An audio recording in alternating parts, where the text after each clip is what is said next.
Hello, lovelies. Hello, family. This is Kimberly Purpoz, and welcome to my channel. This time I wanted to do another video on the North American Aborigines. This is going to be part number 4. I did this video on the Southeast Woodland Indians, which are the Cherokees, Creeks, and Choctaws, and there's many others as well in this particular video. But this is the previous video, but this is going to be number 4.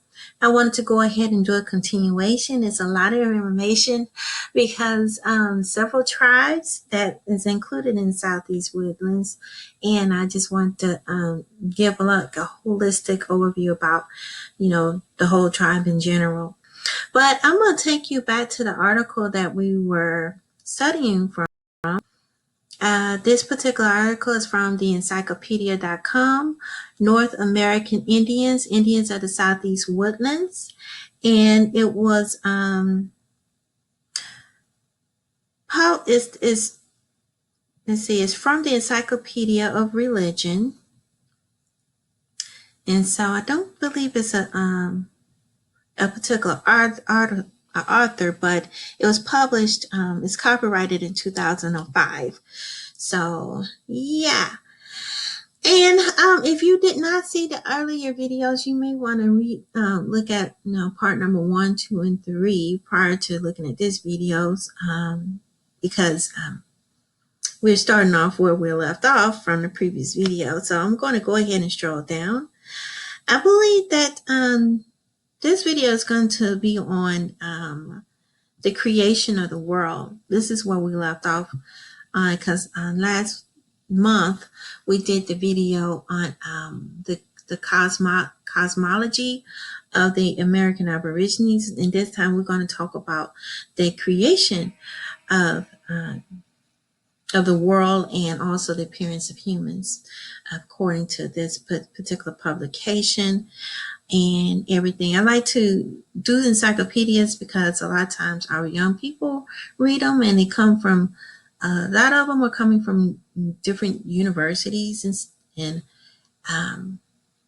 I would like to see what our young people are reading so we can get a feel of what colleges are putting in these particular publications for our young people to read, and also to see if it's inclusive of the American Aborigines, to see if there's any truth to this story, to these information that's being published for the general public to read. I also want to share a chart with you all, but I'm going to later discuss the chart because I want to also touch on, some of the things that are published about the population size too of the Southeast Woodlands. But let's go on into this article. It says here, creation of the world and the appearance of humans.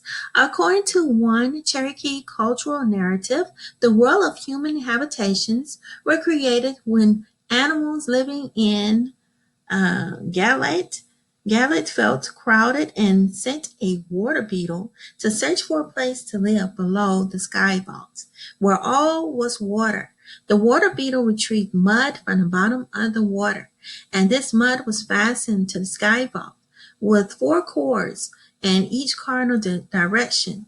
Individual Cherokee narratives this differ somewhat in describing the creation story, but several examples are revolved around an animal or a bird, crawfish, dove, pigeons, procuring the dirt or the blade of the grass that would be used to create the earth. The seminal oral traditions describe the creation of the earth from the back of the great turtle. Wow, that's interesting. The turtle, who emerged from the sea, his shell cracked, and 4 giant and brother put it back together. Through the turtle perished, he decreed that earth's children should walk over it. They emerged from beneath the earth mound that had formed on the surface. Interesting. And then it says here, there are Alabama, Chickamauga, Natchez, and Yuchi versions of the Earth's diver Oh, Earth Diver narrative form as well. This is interesting. This is pretty much telling you the indigenous stories as to what take place. When we were indoctrinated, we followed Christianity.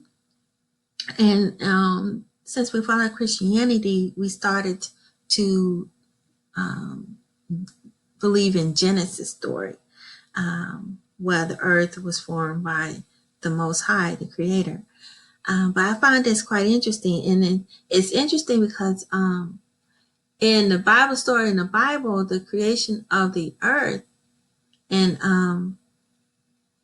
it says that God created earth, but it's sort of different in this story. It's showing that it evolved around animals, which I find interesting. And I know that the indigenous people believed in a lot of nature. We're real connected to the earth and nature. And I think with the indoctrination sort of pulled us away from earth and looking, I guess, more upward or becoming more blinded as to what is going on with the planet. So I think that's part of the reason why we're so distant. And I think, most of us be indoors more so than being out in nature and knowing how to actually survive. But I find this a fascinating story. Interesting. Let's see what else it says. It says here cultural narratives also locate inhabitants in the southeast regions, while some narratives describe migration from elsewhere at a distant time in the past.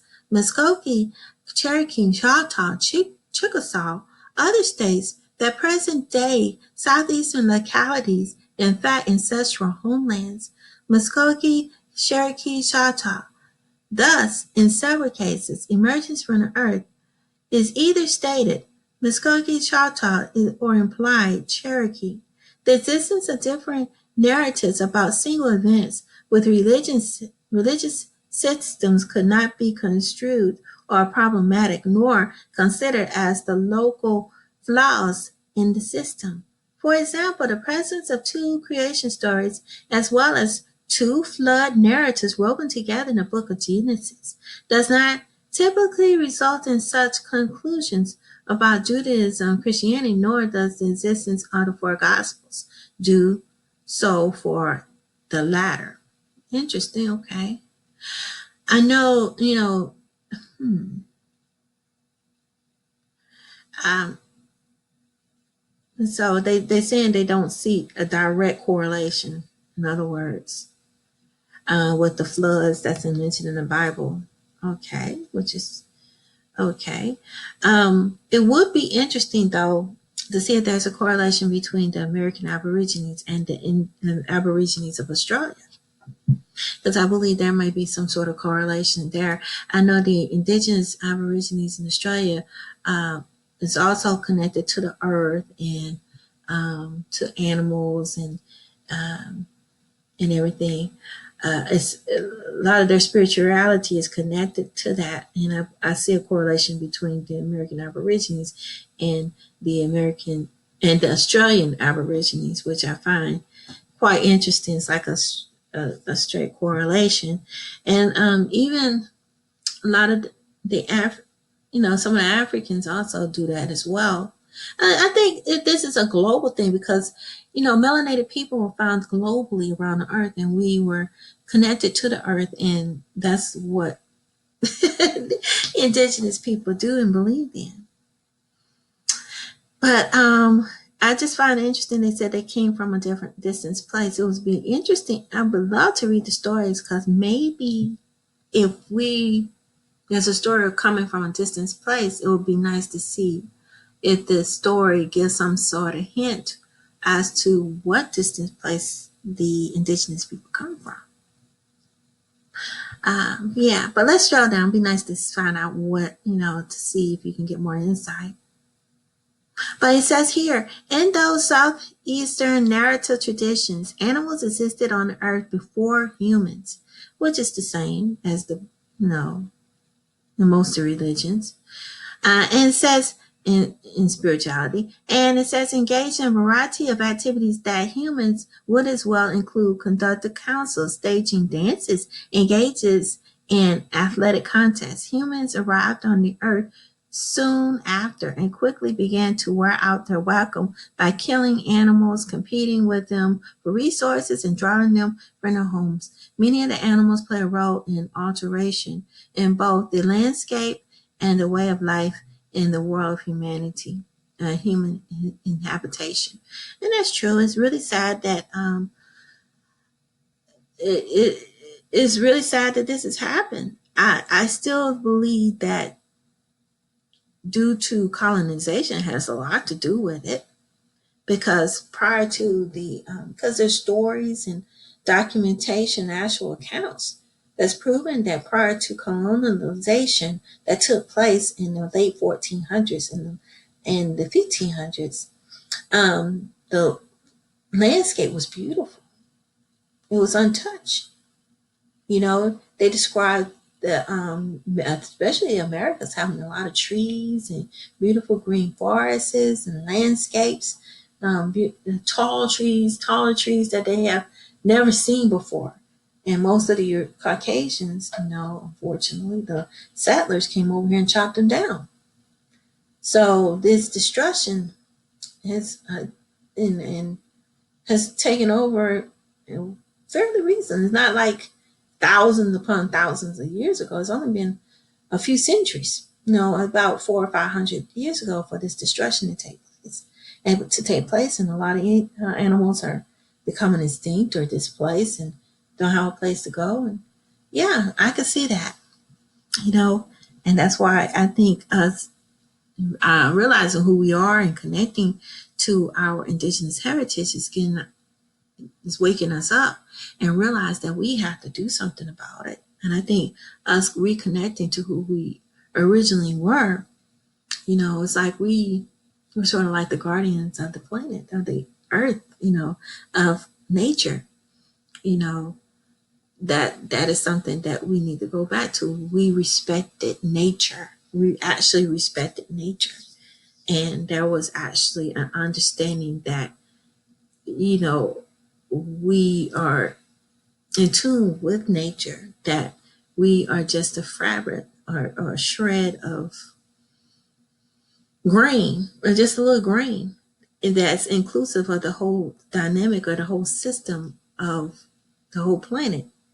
It's like we're all interwoven, interconnected with each other for a bigger good, a higher good. But unfortunately, Earth is under attack. Unfortunately, it's under attack. But anyway, let's continue. It says, according to the Cherokee Narrative, the animals meeting the Emergency Council determined to thin out the American population by devising individual diseases. Hearing of the animals' plans, the plants decided to come to aid of the humans by providing them with medicines to cure various diseases. Thus, humans gained valuable ally. At least Muskogee cultural narrative relates how plants make a pact with a holy man. Wow. And it says here to cure people together. And see, I find it interesting with, when you read more about the indigenous here, the Cherokees and their reading and everything, which is the Muskogee culture and language and narrative, you start to see, like, it makes a lot of sense. Like, the plants are very important to the indigenous people, and it's like, and of course the natives called it medicine, and the American Aborigine called it hoodoo. And it's like when the Europeans came over, they didn't know anything about these plants, these healing plants, until they learned from the indigenous people. And once they learned, that's when they wanted to steal and pillage. And really, the indigenous people believed that it was for everyone to use. It's used to cure everyone, not just a select few like the Greys want to do. They want to only hoard everything for the rich elite and have everybody else sick and dying, which is totally against what it was intended. And the stories tells you that, you know, in these ancient stories, and if they might even be stories, might be correct. A lot of stuff that we're finding out that the indigenous people have talked about and mentioned is actually starting to come up as true.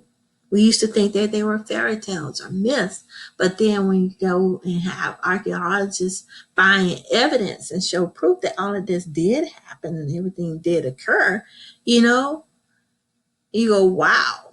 Like for example, you know, the ancients talked about giant shrimps, giant squids. I'm sorry, not shrimps, but giant squids in the ocean. And now all of a sudden, a giant squid appeared out of the depths of the ocean, and it's like, whoa, the ancients were correct. You know, a lot of these things the ancients know and been known, and we're finding out that the human history go way back.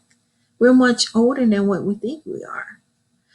And like I said, you know, the plants are cures for many diseases, and a lot of the plants have been tampered with, unfortunately, in trees, and they're being destroyed, and a lot of even different type of species of plants are being killed and wiped out because um, of the destruction of the planet with pollution and global warming, and select few only want to hoard all the resources for themselves. It's just greed that was introduced by the colonizers have been a problem. And with the plants, you know, everything, they want to have everything where it's patent under one select person so they can hoard all the resources and money. They don't want nobody make it against the law to grow a plant.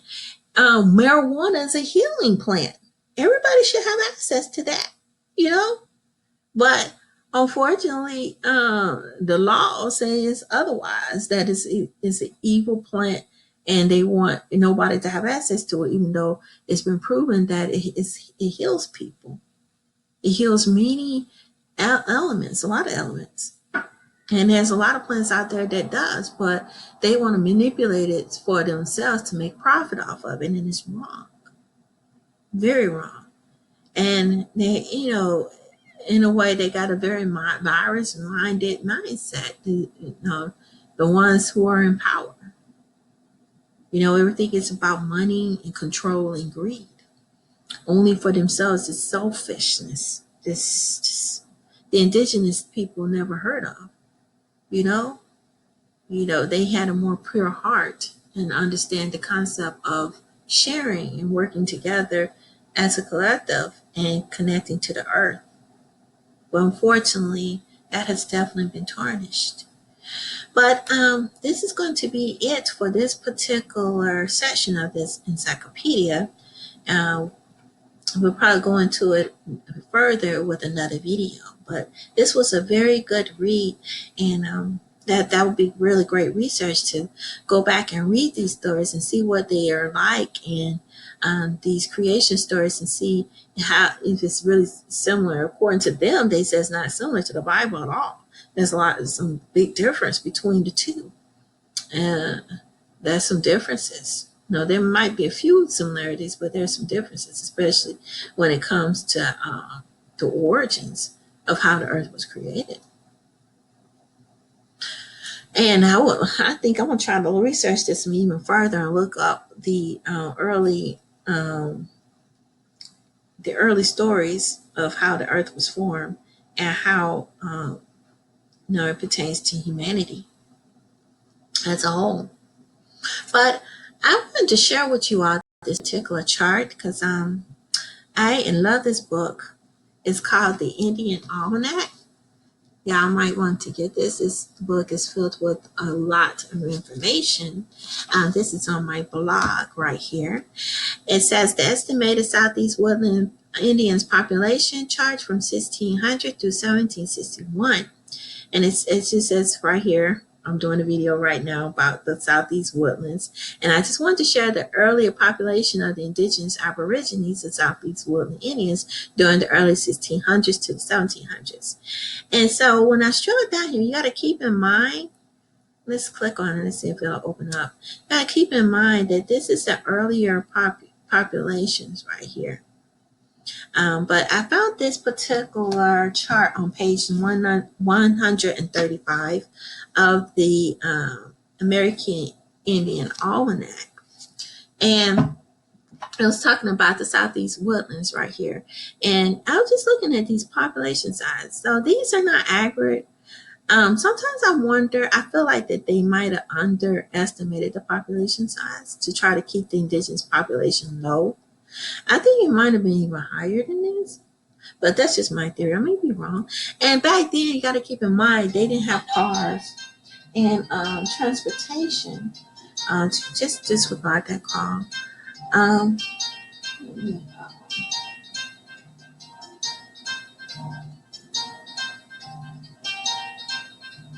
see, there we go.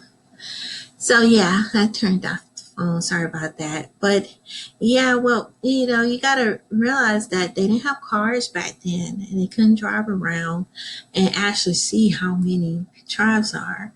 But these are some of the tribes. There may have been more. You see the Sioux tribe, the Choctaw tribe, Choctaw, Tunica, Yancey Creek.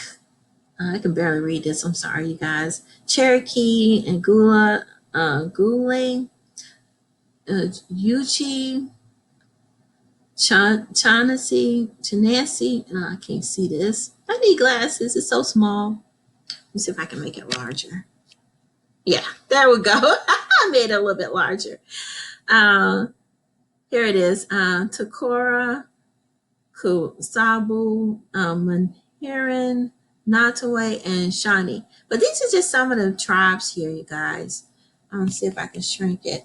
I'm back again. Yeah, I tried to make it a little bit bigger so y'all can see it. I could barely read it here, but they just list some of the tribes. There was a guy that did a map, a friend of mine who's on YouTube, Tribe Up, Lightman Z. He told me about a man who did a map of the American Aborigines. I'm gonna have to order me one. I'm gonna get back with him on Tribe Up to see. And he mentioned that this map maker, I saw a picture of the map, and he had so many tribes all over the map.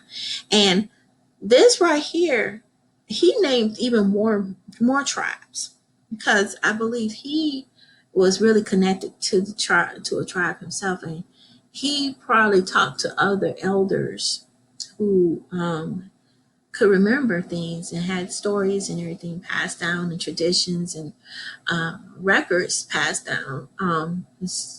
Talking about tribes that are not mentioned in some of these books, and they did exist. There was strong possibility that these tribes did exist. So these, I would say, these are not all of them, and maybe even some more that we just don't know.